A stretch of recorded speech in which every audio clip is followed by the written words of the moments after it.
சென்னையில் போதைப்பொருள் பயன்படுத்திய வழக்கில் நடிகர் ஸ்ரீகாந்த் கைது செய்யப்பட்டுள்ளார்.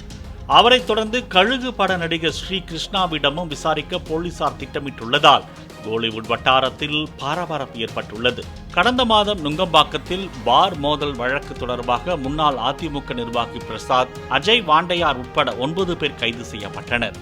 அப்போது பிரசாத்தின் செல்போன் தொடர்புகளை ஆய்வு செய்த போலீசார் கொக்கைன் போதைப்பொருள் கடத்தல் நபருடன் அவர் தொடர்பில் இருந்ததை கண்டறிந்தனர். இதனையடுத்து அவரது நண்பரான சேலத்தை சேர்ந்த பிரதீப் குமார் மற்றும் கானா நாட்டை சேர்ந்த ஜான் ஆகியோரும் கைது செய்யப்பட்டு 11 கிராம் கொக்கைன் பறிமுதல் செய்யப்பட்டது. இதையடுத்து பிரதீப்பிடம் நடத்தப்பட்ட விசாரணையில் நடிகர் ஸ்ரீகாந்திற்கு பிரசாத் மூலம் தான் கொக்கைன் போதைப்பொருள் சப்ளை செய்ததாக வாக்குமூலம் அளித்துள்ளதாக போலீசார் தெரிவித்துள்ளனர். தீங்கரை என்ற படத்தை 3 பேரோடு சேர்ந்து பிரசாத் தயாரித்து வந்த நிலையில் அப்படத்தில் ஹீரோவாக ஸ்ரீகாந்த் நடித்துள்ளதாக கூறப்படுகிறது.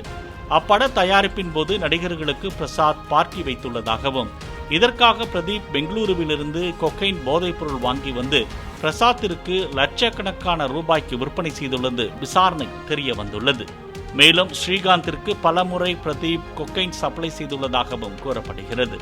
இதனிடையே அந்த பார்ட்டியில் நடிகர் கிருஷ்ணாவும் கலந்து கொண்டதாக கூறப்படும் நிலையில் அவரிடமும் விசாரணை நடத்த போலீசார் திட்டமிட்டுள்ளனர்.